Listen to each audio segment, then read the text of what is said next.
So good evening, everyone. I'm Lucy Gray, the co-chair of the Global Education Conference, and there's an obnoxious twinging going on in my background because I have some sort of notification on that I can't turn off. I have no idea what it is on this computer. Anyway, I'm here to introduce Pam Allyn, who is speaking, and Jennifer Estrada, who are from LitWorld, and they are speaking on behalf of Education for All, a new strand that we have sponsored by the Global Campaign for Education U.S. chapter. Thank you, Ed Gregor, for your support and for bringing Pam and Jennifer to us today. So I'm going to get started in a second with everything, but there are a few things that we need to go through ahead of time. I did start the recording, so we're in good shape. We have a couple conference reminders. We have help set up for people who want to ask questions and that sort of thing. If you can use Blackboard Collaborate, obviously you're watching this. There is a conference lounge where our volunteers are hanging out. We also can answer questions on the front chat room of our website. Again, we're on Twitter. Please follow us and use the hashtag GlobalEd13 to continue the back channel conversation. There will also be a survey following this presentation that we'd love for you to take the survey and give us some feedback for future conferences. And we also are looking for outreach partners, organizations like Taking It Global, you might have heard earlier. They're one of our outreach partners, and they help us get the word out, and we have their information on our website. If you'd like to be an outreach partner, there's a link for you to join us. Schools and nonprofits are encouraged to become those partners. And we also want you to continue the conversations post-conference in our discussion forum, and there's a link there for you. Moving on to the next slide. We want to thank our sponsors and supporters, IRON, Global Campaign for Education, United States Chapter, EduChange, Adobe, VIS International Education, Science for Us, EdWeb, EdSurge, and Blackboard Collaborate. Without your support, these wonderful events would not happen. So thank you for making this a free and inclusive event. So now we're going to do something kind of fun that we do at the beginning of every session. We ask everybody to say where they are in the world, and I'm going to give everybody whiteboard privileges right now. And you're going to take the tool in the left-hand side of the whiteboard and use the star tool to indicate where you are in the world tonight. Or it may not be tonight where you are. And indicate your location in the chat and what the weather is like and what the time is where you are, if you'd like to. Oh, yes, tornado torn Illinois. Pretty scary, Donna. It wasn't it yesterday. We didn't have a tornado in Northbrook, but it was probably closer to you than us. I'm in Northbrook, Illinois, where it is a pretty dreary November evening, and it's pretty chilly here. It looks like we've got somebody in India, we've got some people in Australia, and hopefully we'll have some more people floating in from all over the world. We have had a lot more people joining from the Middle East and Africa this year, so it's exciting to see people join our community, and I hope that it's probably nighttime, middle of the night where they are right now. So it looks like we've got the whole, we've got Canada there too, and the northern part of South America. That's great. Fabulous. Thank you, everyone, for coming tonight. Colombia, yay! Great. And Mexico. Fabulous. Okay. So you're here to hear is Pam and Jennifer, and you're going to really, really enjoy them. I've gotten to know them over the past year, and they do some fabulous, fabulous work. I am so excited to bring them to you. I'm going to take it over. I'm going to let them take over and take it from here. Thanks for coming, Pam and Jennifer. We appreciate you being here. Thanks, Lucy. We love Lucy and everything that you do for everybody, and we're so happy to be with you all tonight from around the world and from around the United States. So thanks for being with us. And so we're going to, Jen and I, we work together. We love to work together. And we're going to tell you a little bit of the story of LitWorld and four of the biggest lessons that we've learned from the model that we've created over the last few years, and the exciting changes that are going on in literacy education around the world. LitWorld, I'm the executive director of LitWorld. Jen is one of our senior leaders on the team, and and we both believe very much in this idea of transformational literacy. So just in brief, I'm the author of many books on literacy education, and have founded LitWorld in 2007, and since then our team has grown around the world. And Jen will introduce herself right here. And I was lucky enough to be with Pam when we launched LitWorld in 2007. Those years ago, and as a part of the LitWorld team was developing programming that came to be the center of the LitWorld work, which is very exciting. I spent some time away practicing my research skills in the UK and in Africa, and I'm now back in New York with LitWorld, putting those skills to the test to help constantly improve and grow the work that LitWorld does. So we're going to take you on a little bit of a journey. Our message, our motto, I think the theme perhaps even for all of us in the work that we all do is this idea of how we be the story, how we are the story. And I think that's a huge piece of what we're going to talk about tonight in regard to this idea of transformational literacy. Hold on, is this how I do that? I don't want to do anything untoward. So one of the things I think that's gotten me the most excited, and I know Jen too, in terms of thinking about the work that we do in the field, we create opportunities for communities in the hardest to reach places oftentimes to create literacy communities for themselves. We provide tools and resources, but really the most important part of the work that we do are the people with whom we work. It's a very human-driven endeavor, the act of teaching and learning. Also for the work that we do, which is social change work on the ground, that work is all about the people on the ground. And so our partners are everywhere from Kenya to the Philippines, to Mexico, to Nepal, to Peru, to right here where we are tonight in the United States, from New York to Detroit to Los Angeles. And so we've had the great privilege of seeing the power of literacy and what it really can do to change people's lives. So I would say at the bottom, at the foundation of all that LitWorld is doing, is this idea that what we consider is, there's a lot of innovation and technology in the new era that we are in right now, but that at the end of the day, humankind's greatest innovation is the most mobile, portable, nimble tool that we all have.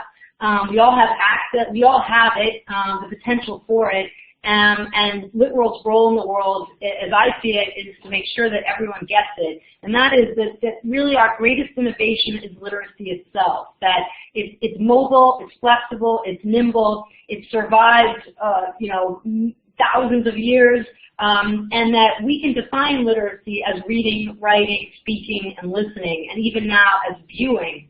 That literacy is this unbelievably nimble tool that can help someone who wants to become a dairy farmer or a software engineer or a teacher or a plumber or a lawyer, that any of these professions are open to all people, but the one tool that we all need and use and hunger for is this tool of literacy. And so that's the kind of I think the driving force, I would say, behind LitWorld, that we are in places around the world where there is no technology, and our question is really always, how can we be innovative where we don't always have access to all the resources we need or we want, but that at the end of the day there's some fundamental deep belongings that all people have.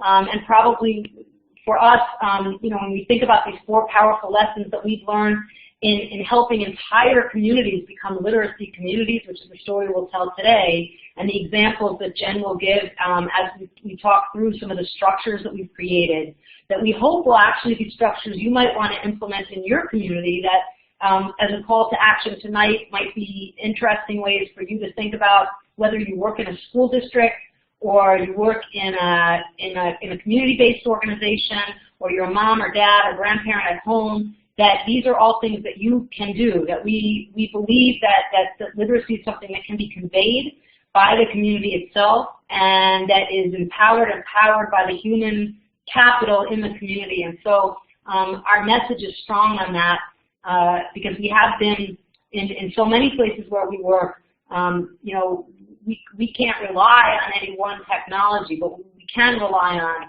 is really the first lesson. And that first lesson is the power of story itself. As I've traveled around the world, I always remember a story that is my story, really. The first class I ever taught was a class of deaf students in Brooklyn, New York, and they are a touchstone for me, that first group of children that I taught in New York. They were 7th graders, many of whom came from a lot of different countries, and before they came here did not speak English, did not know sign language. Many of them came without an accessible language for themselves. But when they arrived into my classroom and we started to open up this idea that reading could be theirs, the way that they began that journey was through the power of their own stories. And that was because I knew that was something everyone has. You know, we didn't all share one language.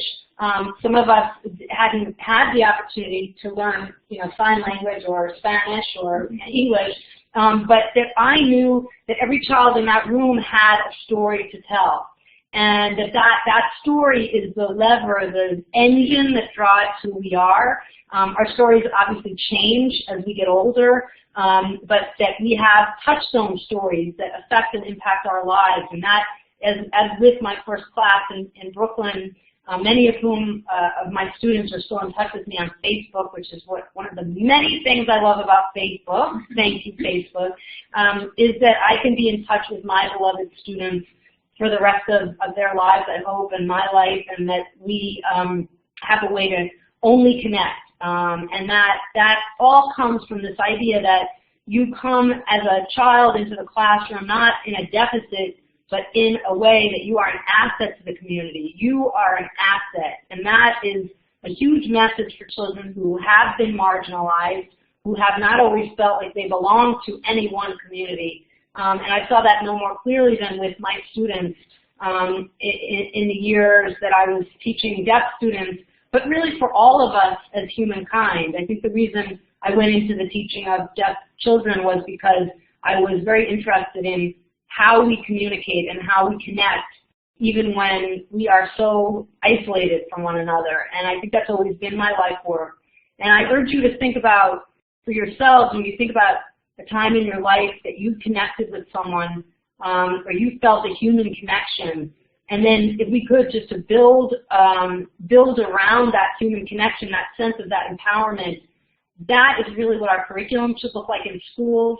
That's what our community-based organizations should be doing for social change, and it all comes back to this idea of stories. I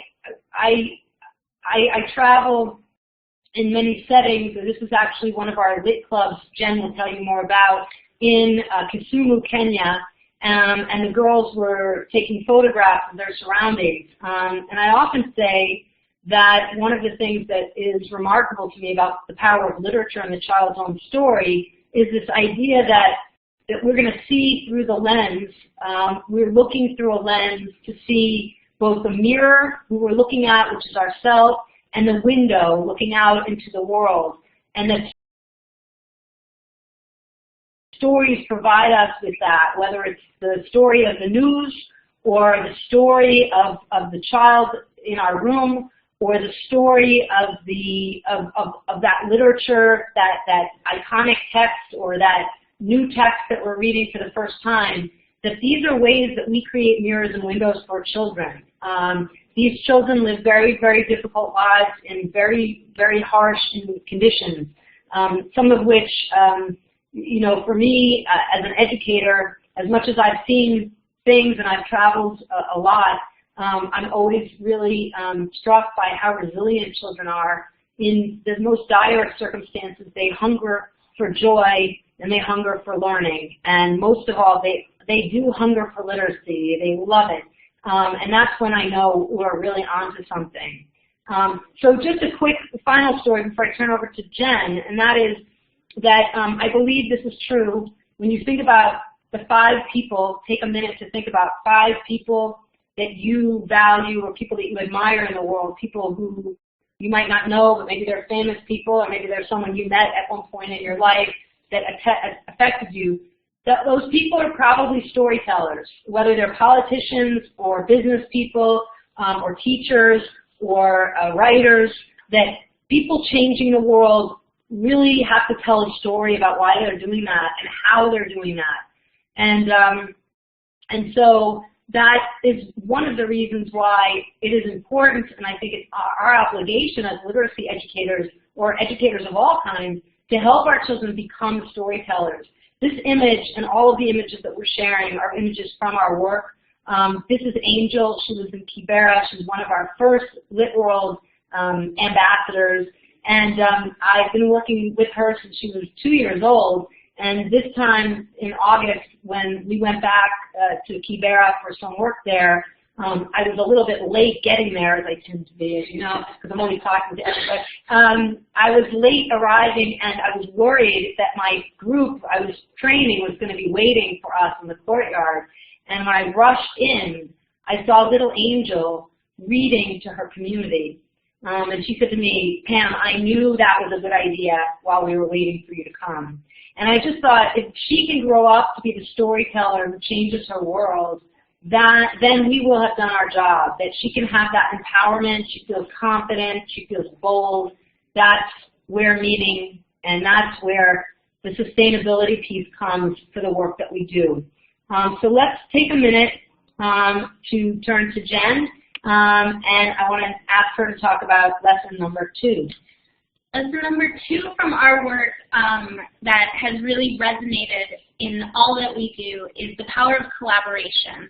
And I think that the biggest thing that I've learned about the possibilities for collaboration is that it's an incredible tool to reshape how we think about our own teaching and what learning means in our communities. And to go back for a second, when we think about the value that we place on children's stories, by honoring those stories and by creating a space for them to share their stories, we're really giving them power over their learning lives. They get to define how they come to understand themselves in a reading, writing, speaking, and listening world. And I think by going a step further, collaboration in the classroom or in any learning community allows children to take ownership of what they're learning and how they're learning as well. Sorry. I thought you were going to show like I picked that up, right? I was thinking about that as well. Sorry. So I think what I was saying is that by really bringing kids into the conversation, or whoever the learners in the room are, we get to understand where they are in terms of how they see themselves as learners, and also we get to have them be a part of what we teach and how we teach it. And LitWorld has really come to incorporate collaboration on all levels of our work. And the first way that we really discovered the power of collaboration for ourselves was when we created these 7 strengths, these 7 big ideas that began as guiding instructional concepts. We wanted to create touchstone ideas that would allow the children that we work with in vulnerable communities to make connections, feel safe, feel secure, and feel strong in their learning lives. And we started on a leadership level. We talked to teachers and leaders, educational leaders in Iraq and in New York City who were working with children who are really struggling and suffering in the worst of circumstances. And they came up with some ideas that felt powerful and meaningful to them as adults and to them as teachers. And then we took it a step further and decided that we wanted to really know what these big ideas meant to the kids that we worked with. And so we brought them to them and we asked them which stories, the stories about friendship or the stories about kindness, which stories mean the most to you? And what we came away with is this list of 7 strengths that is far better than the list that we created as when we were just adults talking in a room. Because these words really, we found, have meaning for our kids, no matter their age. And we can find stories that bring out these ideas and help them to make connections between these big ideas and their own personal stories and learning lives. And as you can see, the 7 big ideas that we've come away with are belonging and curiosity, friendship, kindness, confidence, courage, and hope. And these ideas started, as I said, as instructional concepts, but have grown into the core values that really drive everything that we do. We try to infuse these ideas into all of our work, and what I really love about the 7 strengths is that you can find stories, really powerful stories in children's literature, but then beyond that, children themselves can create their own stories where they really felt the concept of belonging. They felt like they were a part of the community. And by giving them space to share their stories and then celebrating those moments, suddenly the idea of belonging becomes a really powerful, joyful message within a community. Yeah, and I think this idea of the sort of narrative framing is what we call it, this idea that you frame your stories when people tell stories of triumph, of hope, of resilience. Studies have actually shown that you become stronger, you become more hopeful, you become more resilient. And so we said to ourselves, what if we created a whole curriculum around this idea that the more we can help cultivate children's positive sense of narrative framing, that is actually going to help them become more resilient. And that has really happened, that a child can, in the most challenging circumstances, say, I'm going to tell this story about myself and my life in a way that feels like it's about belonging, it's about curiosity, it's about hope, it's about courage, and they walk out of that room feeling stronger as a result. It's all authentic. It's all real. And I think one of the things that I really, one moment that I really loved, I went back to Kibera. I had spent some time there before. I returned to explore how the work was deepening and growing there. And I was talking to 2 girls who had just joined the LitClub. They were part of a club that had been going on for a few years, but they were new members in the room. And we were talking about the 7 strengths and which strength. A question I always like to ask is, which one do you like the best? Which one is your favorite? And then tell me a story about that for you. And one of the girls, her name was Nancy, and she told me that she loved courage. And a lot of the girls in the group really liked friendship or really liked confidence, but she chose courage, and that was unique in the room. And I asked her, well, why courage? What does that word mean to you? And she said to me that she loved to talk about courage and tell stories about her when she was courageous, because before she came to our club and before she met her new friends, she didn't feel like girls were allowed to be courageous. She didn't feel like you could be a girl and have courage. That didn't feel like something possible for her. But after hearing the stories of her friends and having a chance to tell her own stories, some from her life, but some that she just imagined her life could be like, she suddenly really felt that this was possible for her and wanted that to be part of her story going forward. And to me, that's exactly the power of bringing these ideas out and giving examples and just giving a space to explore what courage could mean for you, what curiosity could mean for you, and how that could reshape how you think, not just about your future, but also about your past. Yes, that's very true. And I think with that,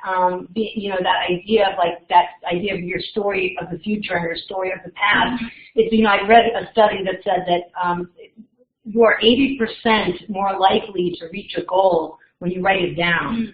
And so when you think about the power of writing, what we do in our lit clubs, where we bring the girls together and they're actually writing together, reading together, breathing in the reading, breathing out the writing, and it's all around these 7 strengths. That idea is really also about when you write it down, you have the power, and that is a really big idea. I think that not to be underestimated. Mm-hmm. Absolutely. And I think getting the opportunity to have a choice about what you're writing down.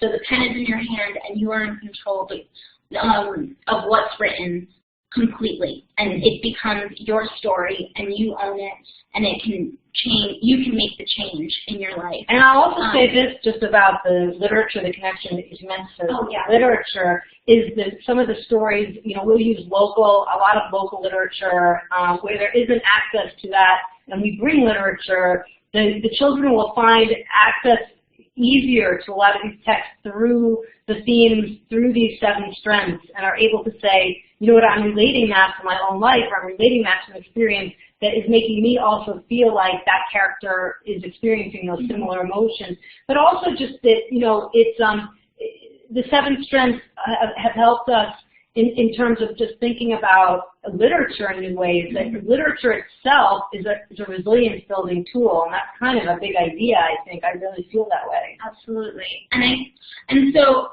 to share with you a little bit about how we approach the Lit Clubs and how we bring collaboration into that forum as well.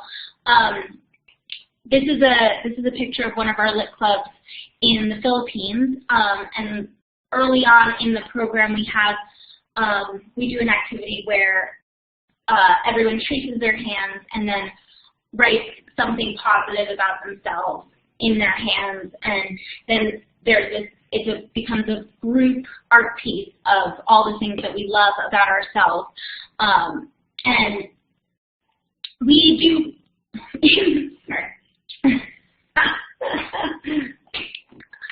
this collaborative approach really is the engine that drives the sense of community that the Lit Club really creates.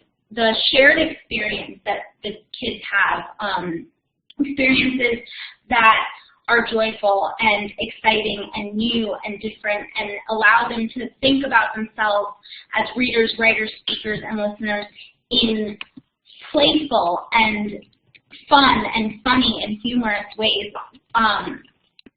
really create a sense of understanding and allow for the young people that we work with to feel connected to one another. And I think that one of the biggest things that we were thinking about when we started to form these clubs and really think deeply about what we wanted to give to these kids was a support system, something that helped them to feel connected to one another and also to their learning lives. And what collaboration does is it cultivates empathy in the classroom, in the learning environment, because when you're collaborating with someone, when you're working together to create something that has meaning for both of you or for all of you in the room, you're practicing how you listen to other people, you're practicing how you understand, and you're doing your best to both understand and be understood. And that process, both sides happening at once, really creates a sense of community that will go far beyond the classroom. Yes, and it's interesting because, the big initiative around the Common Core Standards is this idea. There is a very big central focus around collaboration in there where speaking and listening, reading and writing, what I call the lit loop, all really go together. And it's interesting, I was just speaking on a panel of executives recently up at a university in Massachusetts, and one of the most common threads among all of us was what we want to see in the workplace is a set of skills. One is collaborative problem solving. That was like number one, that you can actually solve a problem of unknown, outcome together. And that's a lot of what we're thinking about with literacy is like, how can we help our children to solve for problems together, to solve something together, whether using their own stories, bringing together, listening, thinking about each other's stories.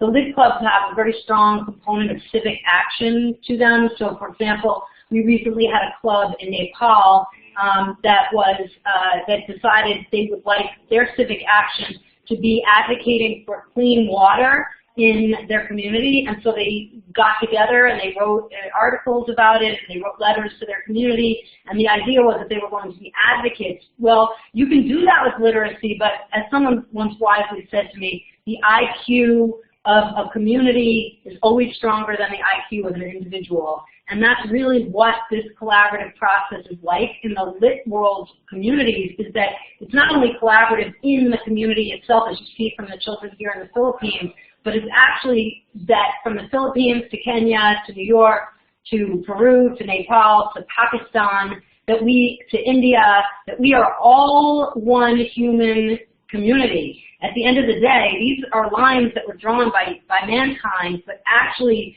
the real shift in the universe right now is that we are all one human community. That's the real shift. Yep. And the real shift of it is that child that's growing up, that you're teaching right now, or that you're parenting right now, is going to grow up, and these children that you see in this picture here might actually be their work colleagues in 10 years from now, because the technology is making us come together, but it means all the more important, we've got to be collaborative problem solvers. We've got to be collaborative.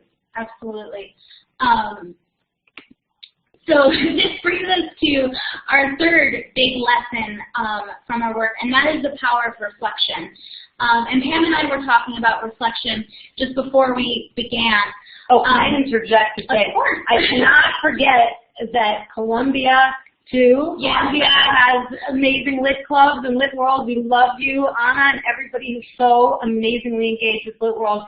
And everybody, by the way, listening, we want you all to be involved in the LitWorld mission, and so please come to our website. I think Lucy was kind enough to make a link there, as Peggy, I think, did too, litworld.org. But Columbia is so precious to us, and I want to, that map Lucy showed, I want to have our mission, with Lucy's help and everyone on this meeting, to have that map just lit up for LitWorld, because that's what we want, that's what we need. With all of us together, we can be a human community. So let's turn to lesson 3. Thank you, Anna.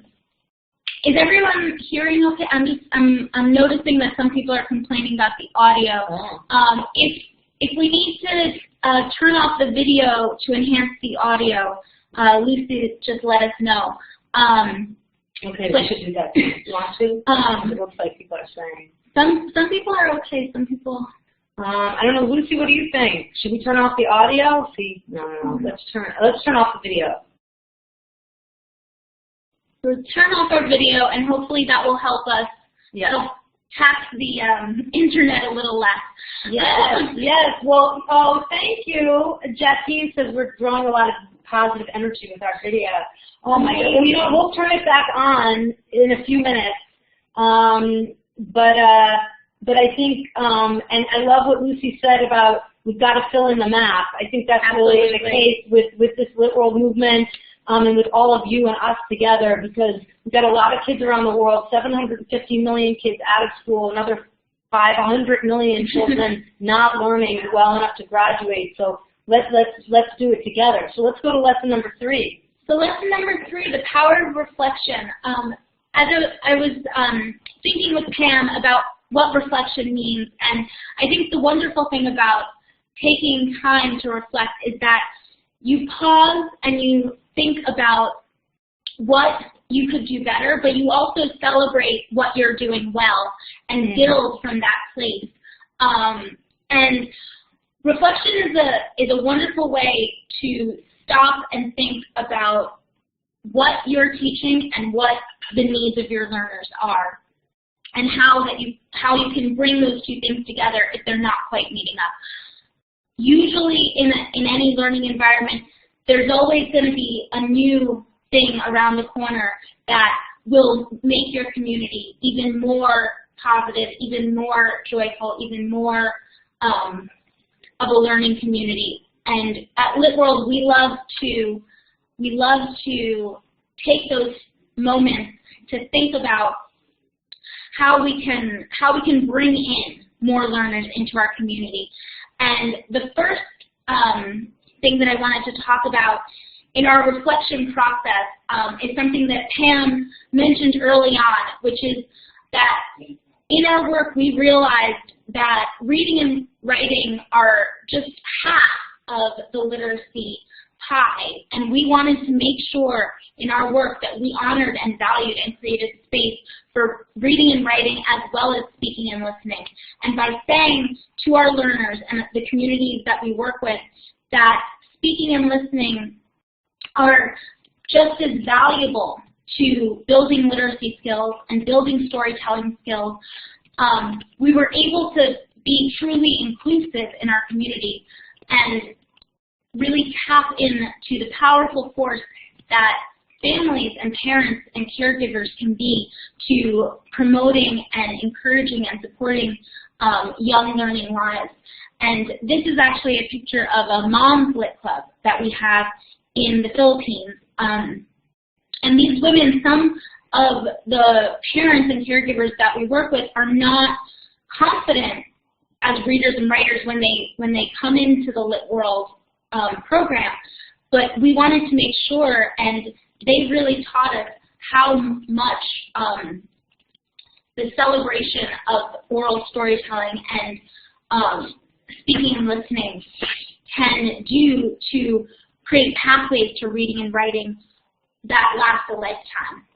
I also think, Peggy just said something in the chat about the power of listening and how it drives everything. I think there's just a really strong, even just thinking about the LitClubs and a lot of, for example, in this image, a lot of these moms, for the first time being part of a literacy community and feeling so incredibly validated to be, being a good listener is actually a quarter of the pie, as Jen was saying. And that for some of our, whether you teach moms or you're teaching in any community, thinking about your quieter voices in your class and really affirming them as literacy learners and saying your capacity for listening is so strong and so powerful. It's having an impact on this whole community, and that means a lot, and that actually is impacting all of us. I think that child is going to grow 10 feet with that, and that we've seen that over and over and over again in the LitWorld work. Absolutely, and I think what reflection is really about is it's about listening. It's about listening to the needs of your community and listening to the whispers of new ideas and new potential and bringing that into your work and really celebrating the opportunities to listen to the big ideas and listen to the quiet voices both together. And one way that we have chosen to do this at LitWorld is to really take the next step with our programming and integrate into the 7 Strengths work and the LitClub work new technology that can create connections and build confidence around reading, writing, speaking, and listening. And this is actually a picture from a new program that we're piloting in Harlem called Story 21. And what I love about Story 21 is that it is every inch a LitClub program. It is so much about the 7 Strengths and building community and building confidence as literacy learners. And it's also very much about leveraging all of these new tools that allow us to become confident and allow us to make connections. Because I think, as someone mentioned, I saw in the feed, someone was remembering how when Pam talks about technology, she always talks about the power for it to bring us together.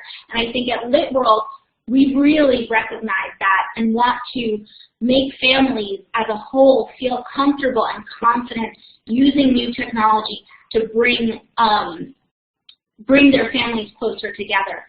And this is one of our families, and one of our activities, we start very early on asking our families what they want to learn, because to go back to that collaborative process, it is about collaboration on every level and reflection to stop and think and listen in this way. And also I think just the idea of that intergenerational listening. I think that it's the transaction parents take so much, obviously parenting is hard work. I do it myself, but it's the most joyous as well. And the fact that we can look at technology as a link to our children rather than as a divider is really key. Because the big thing about technology now is that for kids, we always talk about how intuitive children are with their use of technology. You can give an iPad to a small toddler, and he or she will be on it using the apps and figuring it out. But that child is so much more empowered and so much better able to navigate the world of technology in ways that satisfy their curiosity and build on their learning if they have learning role models in their home. And so when we thought about Story 21, we really wanted to bridge that divide between children who have access to technology for education in the classroom, children who have access to technology at home for their learning, but also children who have access to role models at home who can guide them through the technology and find ways to really learn and explore and become confident learners on technology.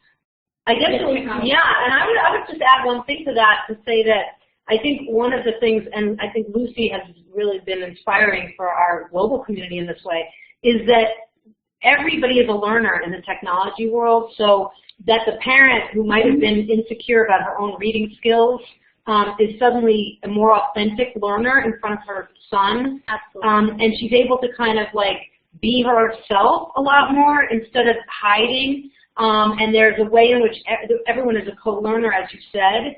And so there's a certain level of authenticity in the literacy experience that I think I wasn't seeing, because in so much always, and it's always been a preoccupation for me when parents and children came together for your typical traditional literacy night, because I think with the tablet between them, everybody is a co-learner and it makes things feel more authentic, and I think that's really valuable. Absolutely, and children get to see their parents exploring their own learning interests and really taking on new ways to read and write and find information.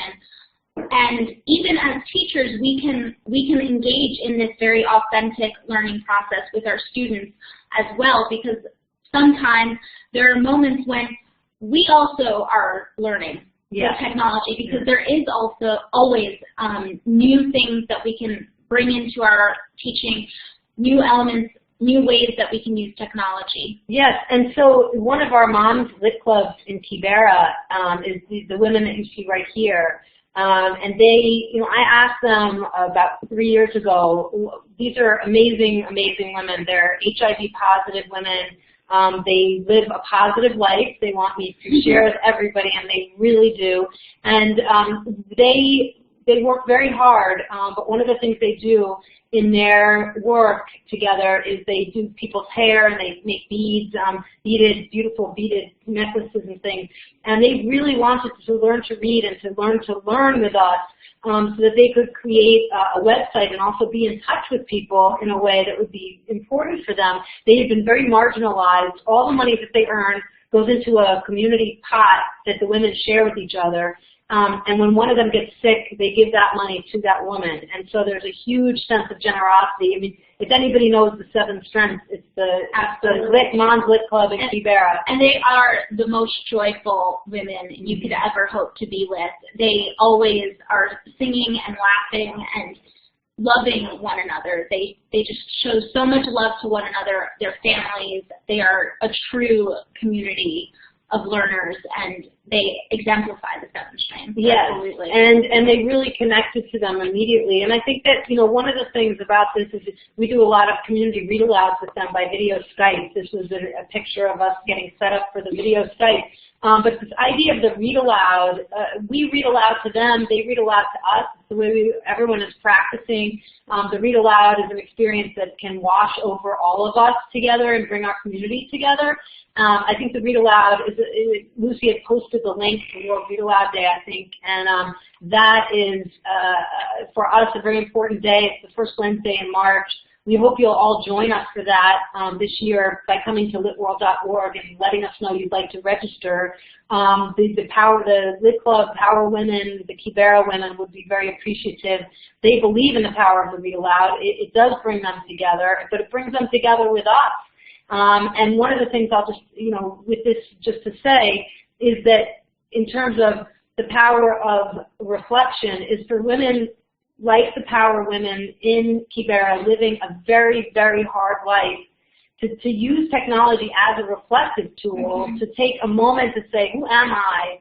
What is it that I want? What are my hopes and dreams? When they're living in such a community-based way, they're worrying about their children, they're worrying about their health, they're worrying about their friends' health.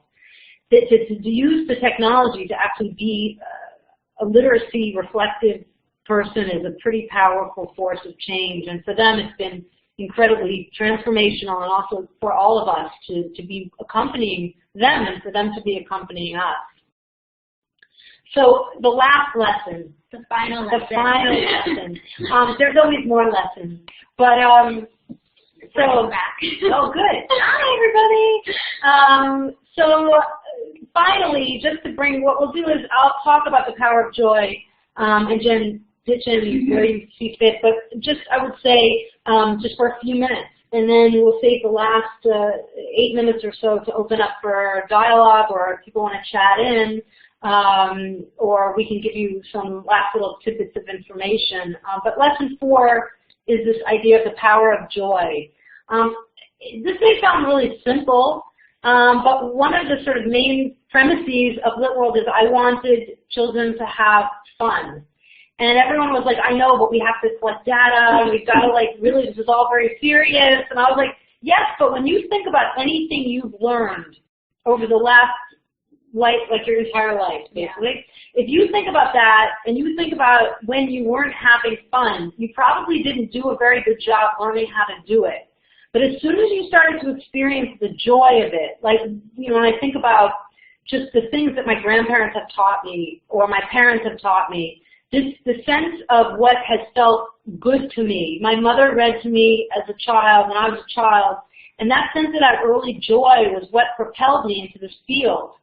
And the same is true whether it's about cooking, or about gardening, or about the work that you do, teaching, that when you start to get that sense that this feels like a hinge of joy, is when that learning is starting to feel effortless. And LitWorld really puts a huge value on joy.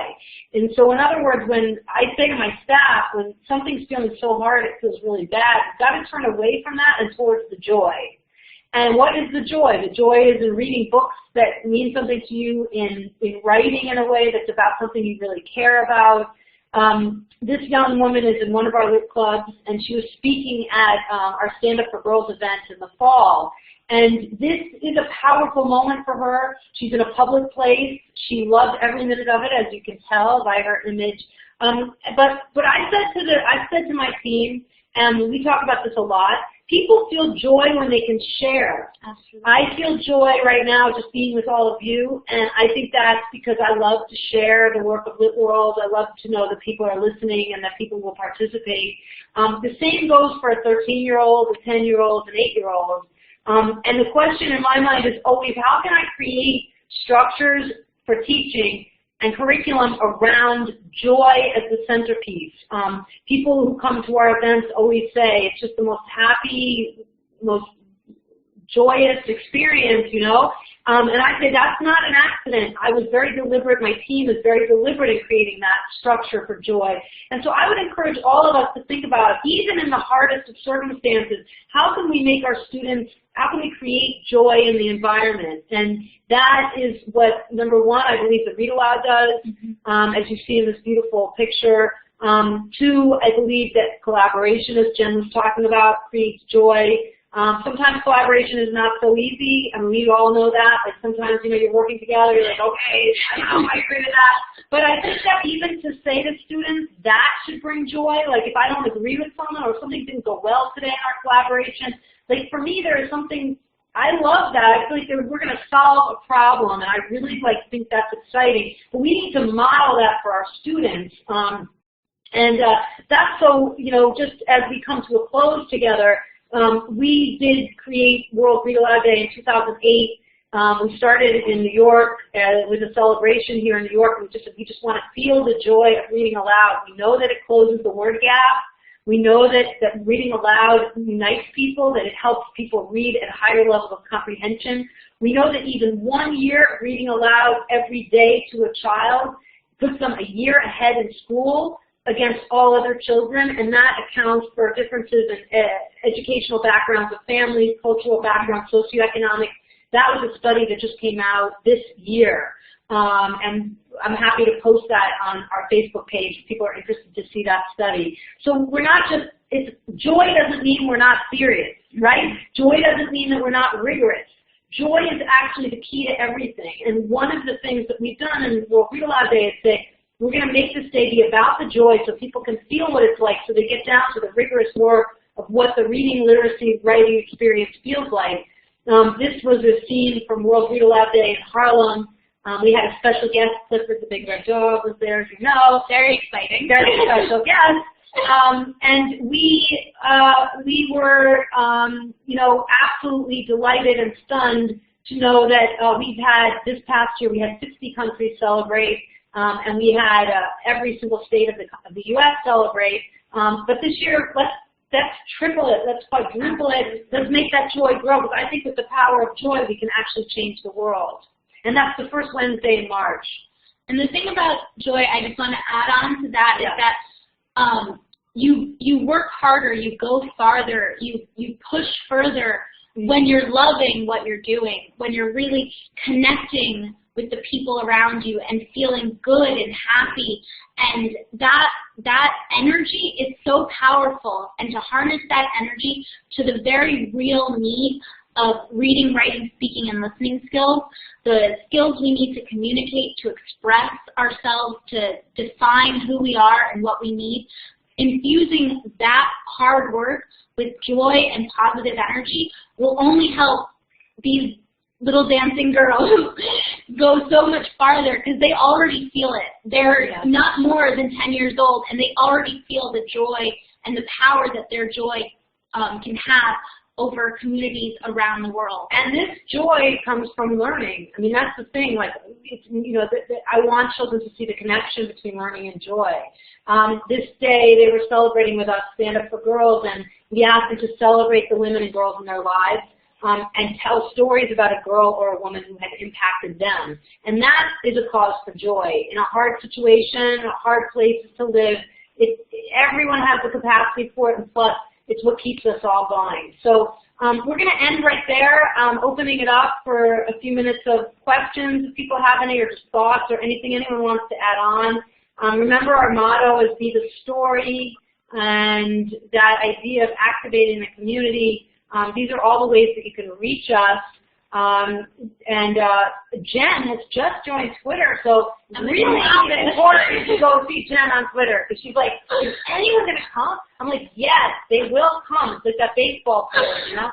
So please find us in all these ways. We love to be with you, and we would love for you to be the story with us. So thank you for having us. Any questions before we wrap up?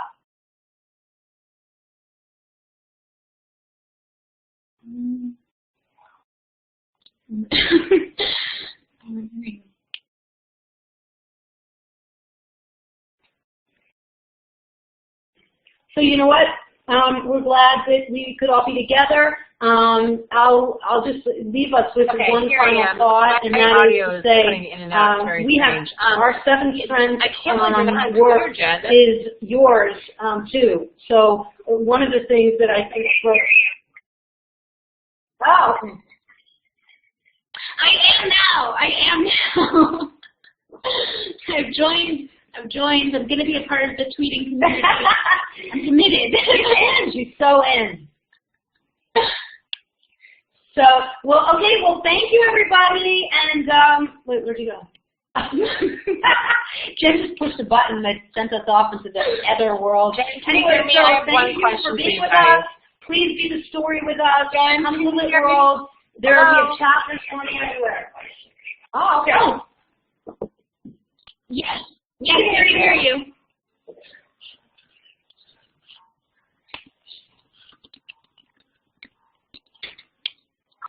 We're going to turn off our video and see if that helps. Okay. Oh, that's nice. Hey. Hey, Jen. Yes.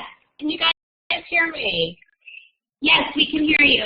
Okay, great. And my audio is going in and out. I do have, if you can hear me, I have one question. How do people establish a LitClub? If they want to do a LitClub in their own community, is there a way for people to do that? Absolutely. So the way that a LitClub begins is with a motivated individual who contacts us. We have a forum at litworld.org, and through that forum you can share with us a little bit about yourself and your community, and we can get you started with training and materials that will help you launch the LitClub, and LitWorld staff supports new LitClubs with ongoing training and professional development to LitClub leaders. We really believe that any caring, committed individual who shares our values can lead a LitClub, and we support leaders, teachers, leaders, and community leaders around the world in that process.